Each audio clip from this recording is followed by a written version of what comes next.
Demi Tuhan, sumpah mati. Ini sudah bersih dasar ilmu copet. Tak boleh kelihatan, tak boleh dirasakan, dan kalau perlu, tak boleh diingat.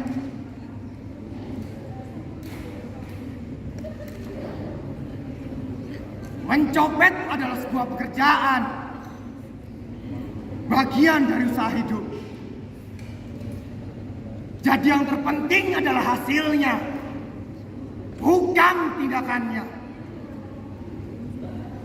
Hasil yang baik tak mungkin digapai dengan jalan yang belepotan. Dengan kata lain, aku ini adalah manusia yang penuh dengan ketelitian. Sape ing pange, rame ing gawe. Ya. Sepiye pamre.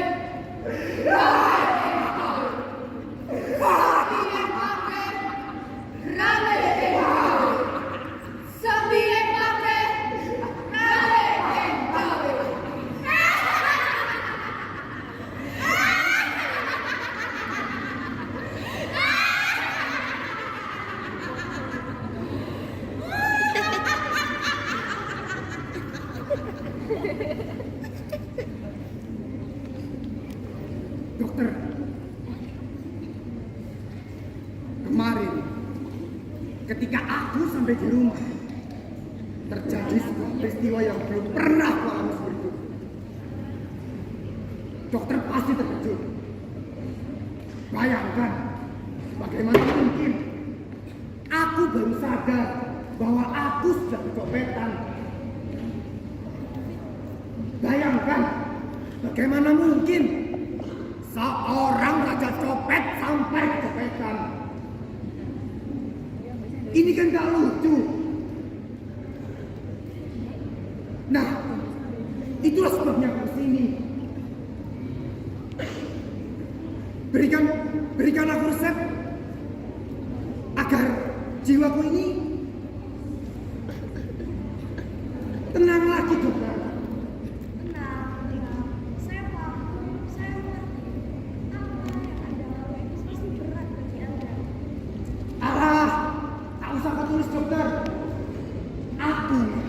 Lebih suka ketika kau katakan apa yang ingin dikatakan.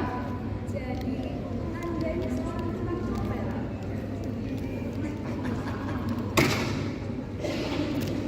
Kita semua ini sebenarnya tukang copet. Bedanya, ada yang turun di lapangan memburu dompet, dan ada juga yang berbelat-belit seperti orang dagang, main politik, atau seperti dokter ini misalnya, mencopet duit dengan resep. Iya. Kau tak usah bersilat lidah. Kalau sederhana, kita ini kan sama-sama mencari duit untuk makan.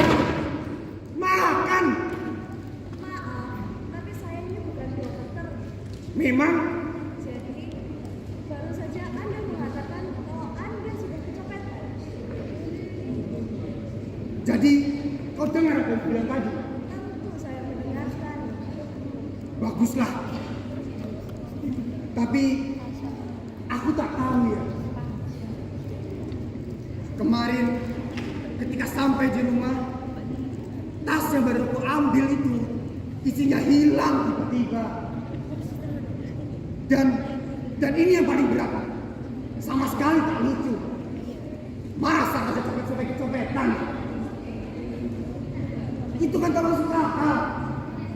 Itu sudah menyalahi pakem dong. Ini aib. Ini berat kan? Iya kan? Itu bisa saja terjadi. Kehidupan selalu memungkinkan hal yang tak masuk akal oleh manusia. Hidup itu selalu mendahului perhitungan kita. Hidup itu adalah guru yang selalu berbicara.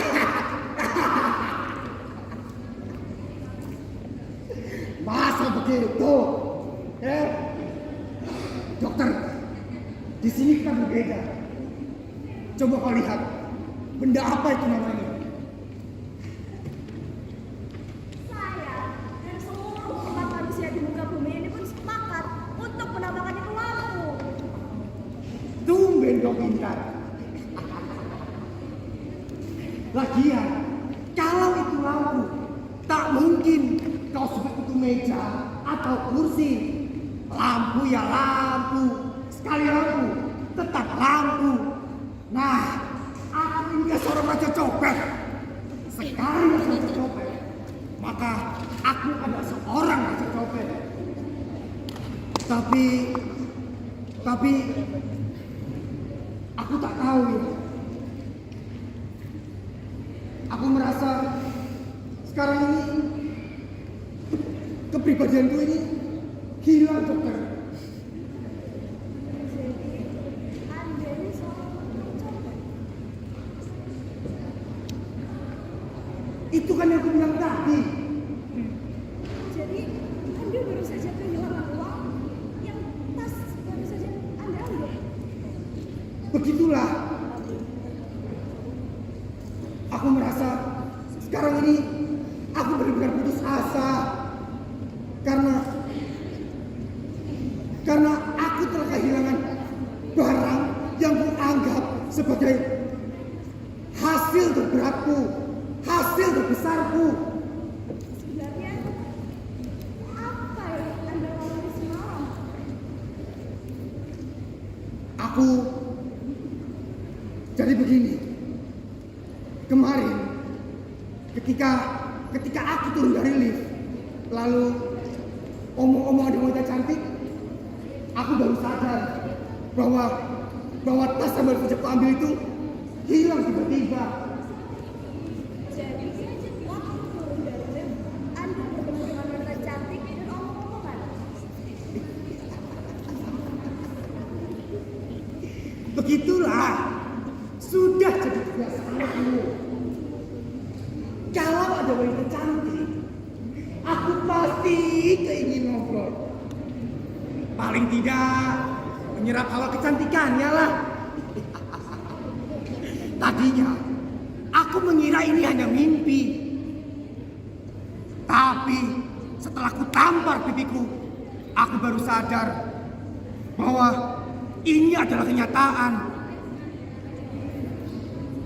Lagian, mana ada raja copet sampai mimpi. Itu kan permainan orang sipil. Tapi aku ini sekarang benar-benar putus asa. Baik, saya jelaskan sekali lagi. Anda ini baru saja kecopetan. Itu kan yang aku bilang tadi. Jutaan dolar. Sebetulnya aku belum periksa apa isi tas itu. Tapi kan mungkin saja isi tas itu miliaran atau mungkin ratusan dolar. Tapi mungkin juga kosong, tidak ada isinya. Apa? Kosong. Ya, siapa tahu Anda mengambil tas yang tidak ada isinya. Maksudku, aku sudah mencuri tas kosong. Tepat sekali. Gila! Itu gila! Itu pikiran gila! Gila, itu pikiran gila. Tak mungkin dong, raja copet mencopet tas kosong. Enak saja kau. Kalau sudah aku copet, itu pasti ada isinya. Meskipun sekalinya kosong. Ngerti kalian semua? Kenapa kau tertawa? Kenapa kau tertawa? Yang ini bukan mimpi! Mimpi apa? Ya, itu bukan mimpi. Tapi apa itu mungkin hanya mimpi Anda? Aku kan sudah bilang, fakta. Fakta. Lagian mana ada begitu fakta? Kau ini ada saja. Membedakan antara mimpi dan saja kau tak bisa. Jadi bukan mimpi. Bukan. Bukan. Yakin itu bukan mimpi.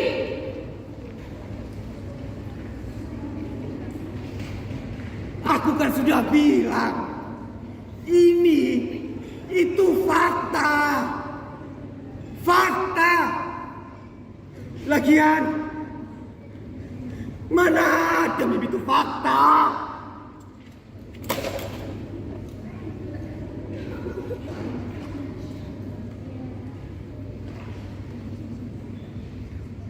Dokter, kenapa kau melempar? Rasakan Terasa dong, sakit ini. untuk menyadarkan Anda bahwa apa yang baru saja Anda alami itu adalah hal yang nyata. Maksudmu? Satu-satunya kemungkinan yang dapat diterima kalau seorang raja copet seperti Anda kecopetan Adalah apa? Anda sebenar-benarnya tidak sebagaimana yang Anda perkirakan. Anda ini sebenarnya maaf, tapi maaf sekali. Anda ini bukan tukang copet. Jadi selamat.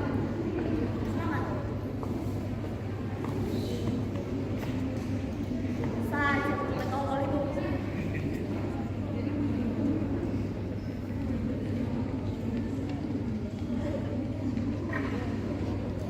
Jikalau seorang raja copet yang katakanlah dewanya tukang copet sebenarnya bukan tukang copet, maka sebuah lampu ini juga bukan sebuah lampu. Dan kalau sebuah lampu bukan lagi lampu, maka seorang psikolog bukan seorang psikolog. Siapa kau? Apakah aku benar-benar seorang psikolog? Dompetku, mana dompetku? Copet bangsat, bodoh! Bukankah dompet itu situ milikku? Copet sialan.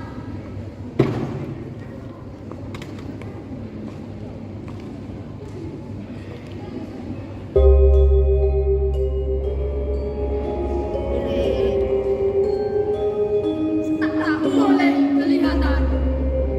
Tak boleh dirasakan. Tak boleh diingat. Tak boleh kelihatan. Tak boleh dirasakan. Tak boleh diingat. Tak boleh kelihatan. Tak boleh dirasakan. Tak boleh diingat.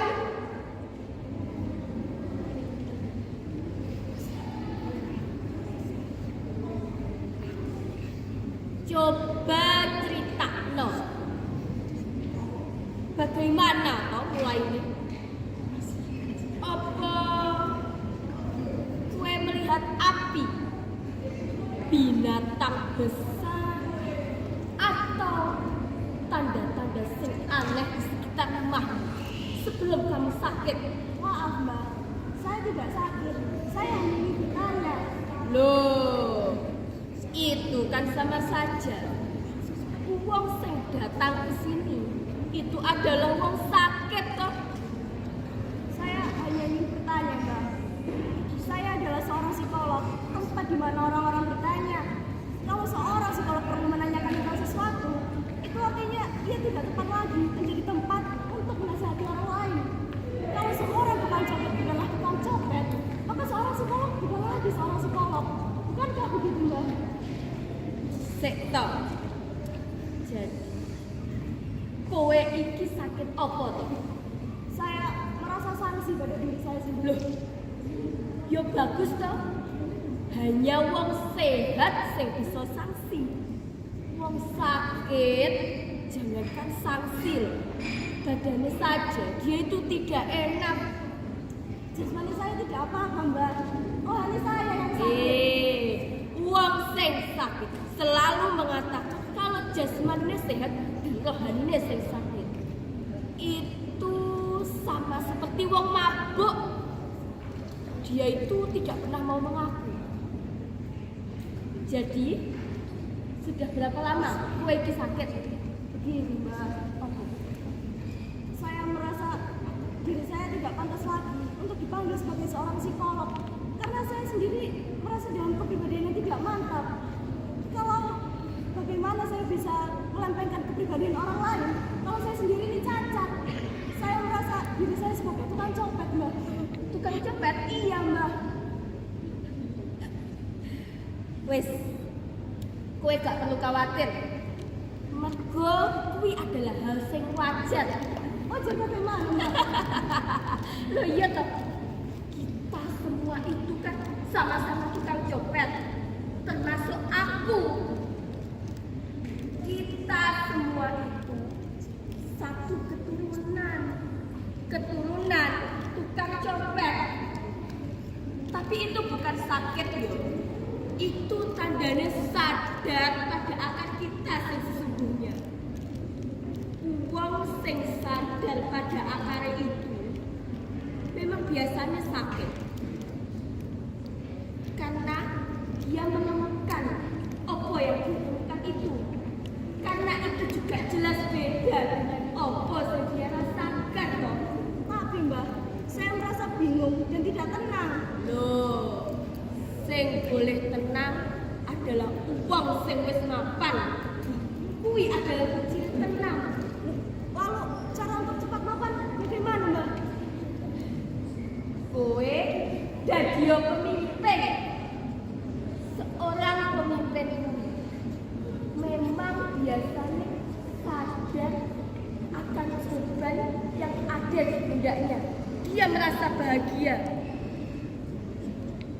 Sesungguhnya bahagia itu justru kalau dia merasa sakit. Loh, jadi kowe waras. Saiki kowe waras, selamat yo. Saiki mulya. Wes.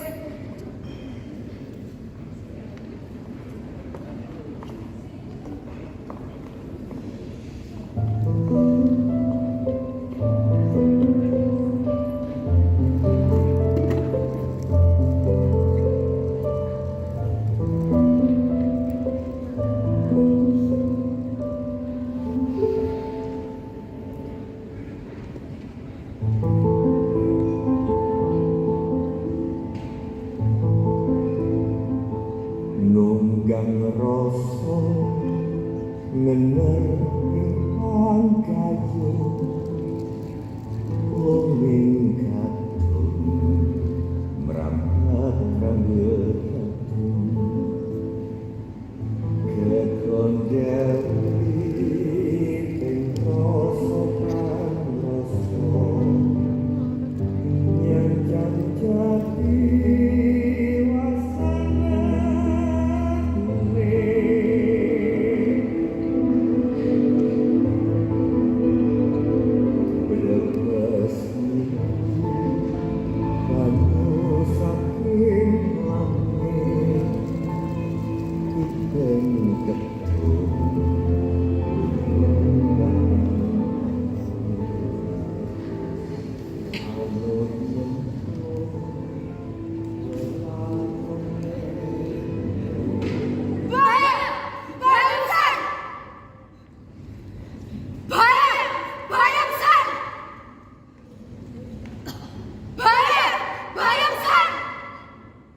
Kenapa bahaya? Ini mata-mata. Mata-mata bagaimana? Bahaya! Bahaya besar! Bahaya! Bahaya besar! Bahaya! Bahaya besar! Bahaya. Wah, ini bahaya. Uang sing datang ke situ tadi itu bukan wong sakit yo. Waduh, kuwi pasti wong pinter sing pengen menjatuhkan aku. Dia itu pasti wong pinter, ini bahaya. Waduh. Lalu memangnya kenapa, Mbak? Loh, ya toh, kalau ada wong pinter datang, itu tandanya kita itu sedang dicoba. Dia itu pasti kirimannya wong liya sing pengen menjatuhkan aku. Sebentar. Kalau begitu kan tidak mungkin toh. Tidak mungkin ada wong pinter mendatangi dukun. Sebentar. Ini jelas mencoba. Sebentar. Apa? Tadi aku mendengar orang tadi itu orang pintar Aku yo yakin iku, wis pasti toh. dan dia mau mencoba kamu. Jelas, aku wis iso memastikan kuwi. Loh, kalau begitu bagus dong. Loh kok bagus? Karena begini. Loh, Begini. Kalau sederhana, orang yang kau anggap sebagai orang pintar itu yang datang ke sini, itu pasti orang itu telah merasa bahwa ilmumu itu sudah jauh lebih berkembang.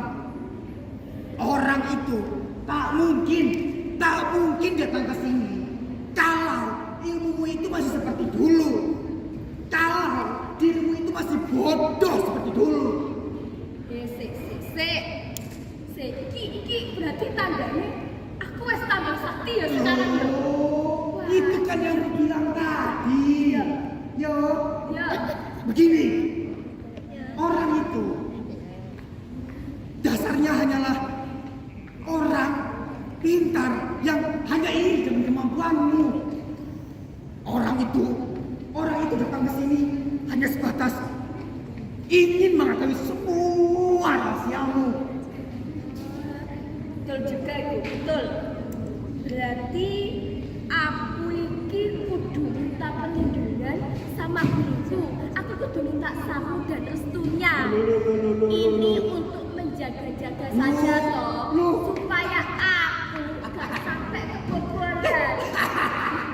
Loh, iya toh, mergo aku iki wis tambah tahu.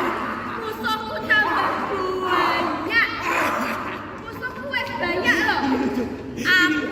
Aku ini kudu cari perlindungan pada dukun lain atau guruku. Dukun lain pasti Ini lucu. Ini lucu. aku kudu cari perlindungan. Itu aku harus dicoba. Ini lucu. Apa kok Ini lucu sih? amat lucu. Apa?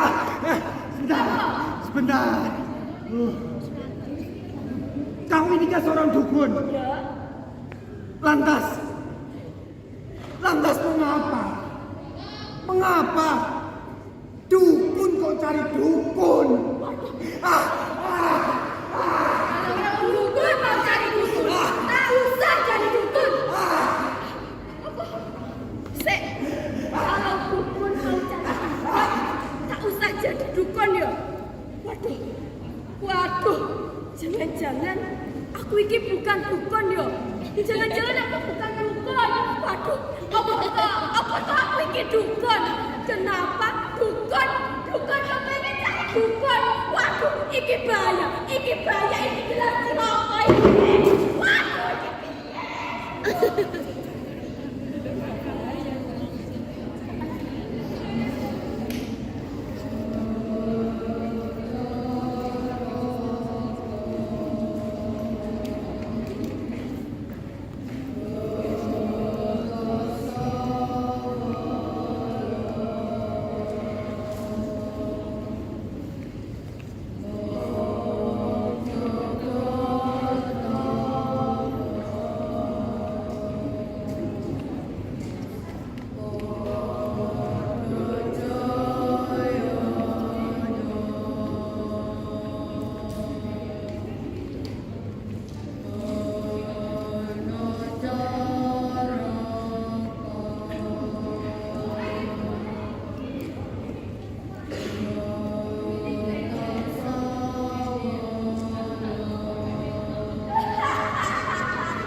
Mati. diri